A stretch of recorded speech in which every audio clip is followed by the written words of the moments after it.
होंगी।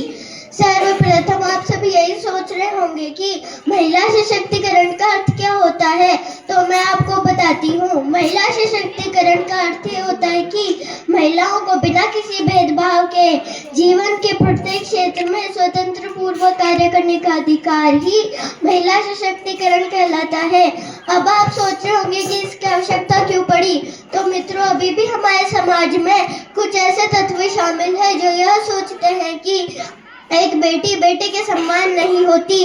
तो उन लोगों से मेरा प्रश्न है, यदि वे ऐसा सोचते हैं तो वे अपनी पत्नी के इलाज के लिए एक महिला डॉक्टर ही क्यों ढूंढते हैं? क्या है उनके पास इस बात का कोई जवाब?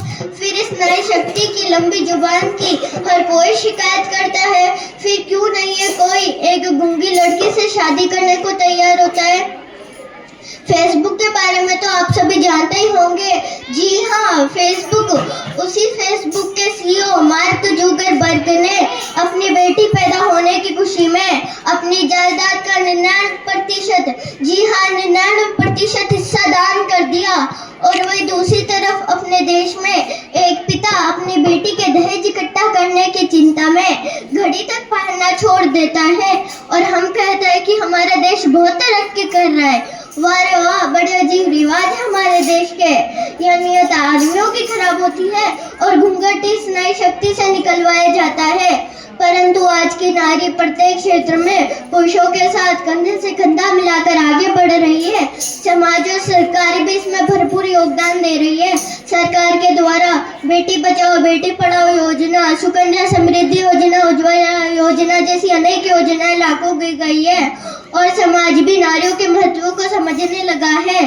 भारतीय संविधान में राज्यसभा और लोकसभा में नारियों के लिए सीटें आरक्षित रखी गई हैं। अरे सुना है, परिवार वालों पर जिम्मेदारी का बोझ बढ़ा तो ऑटो रिक्शा रेल तक चलाने लगी है नारियां। साहस के साथ आसमान भेद कर अंतरिक्ष तक जा पहुंची है नारियां। अरे आजकल तो वायुयान तक उड़ाने लगी है नारियां। वीर जवानों की शहादत को वंदा देकर शमशान घाट तक जाने लगी है नारियां। और कितना उदाहरण ढूंढ कर लाऊं, यदि कल्पना चावला, किरण बेदी जैसी महिलाएं नहीं होती तो इस देश का नाम रोशन कौन करता? क्या है आपके पास इस बात का कोई जवाब? मैं बेटी हूँ, मैं नारी हूँ, मैं सीता और मैं ही द्रौपदी हूँ। पर पुरुषों की इस दुनिया ने मुझे कैसी नीति दिखलाई। अरे कभी हार गए जुए में तो कभी अग्नि परीक्षा दिलवाई। कलयुग हो या सतयुग हो, या मुझे पर आता है। फिर न जाने काली अंधेरी सड़कों पर चलने से मन घबराता है। मैं डरती हूँ, मैं मरती हूँ जब सफर अकेले करती हूँ। न जाने ये कैसा साया है, न जाने ये कैसी आहट है। फिर उन अंधेरी रातों में दो बाहों ने मुझे खींच लिया। एक ने मुंह पर हाथ रखा तो दूसरे ने आंचल खींच लिया। फिर मर्यादाओं की सारी सीमाओं को तार तार कर डाला। उन अंधेरी सड़कों पर फिर मुझे तड़पता छोड़ दिया। सबने तस्वीरें खींची, सबने तस्वीरें खींची, कोई मदद को आगे ना आया। कोई मदद करो, कोई मदद करो, ये चीख चीख कर चीख भी मुझसे रूठ गई। और जब होश में आई तो सबकी बातें सुनकर टूट गई। परिवार की बदनामी होगी, सबने मुझे यही समझाया। ये नई उम्र के लड़के हैं तो अब हक से जाते हैं, ये नई उम्र के लड़के हैं तो अब हक से जाते हैं। दुनिया वाले तुम पर ही प्रश्न उठाएंगे, क्यों गई थी काली अंधेरी रातों में, क्यों नहीं था कोई साथ में? क्या मेकअप था, क्या गहने थे, अरे क्या छोटे कपड़े पहने थे?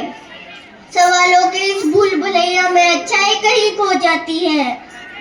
सब भूल जाओ, सब भूल जाओ कहने वालों, क्या तुम्हें शर्म नहीं आती है? सब भूल जाओ कहने वालों, मत भूलो ये गलती आपकी भी हो सकती है। अगले दिन सड़क पर पड़ी बहन या बेटी आपकी भी हो सकती है। और इस दुख से बढ़कर और कोई दुख नहीं हो सकता है। जो नारी का सम्मान न करे वो मर्द नहीं हो सकता है, वो मर्द नहीं हो सकता है। अब अंत में मैं यही कहना चाहूंगी, जब नारी है शक्तिशाली तो क्यों कहते हो उनसे विचारी। आओ हम सब मिलकर ये प्रण ले, अपनी मर्यादाओं को समझे, नारी का सम्मान करें, नारी का सम्मान करें। एक बार सभी जोर से बोलेंगे, भारत माता की, भारत माता की, भारत माता की। वंदे वंदे वंदे इंकलाब। Thank you.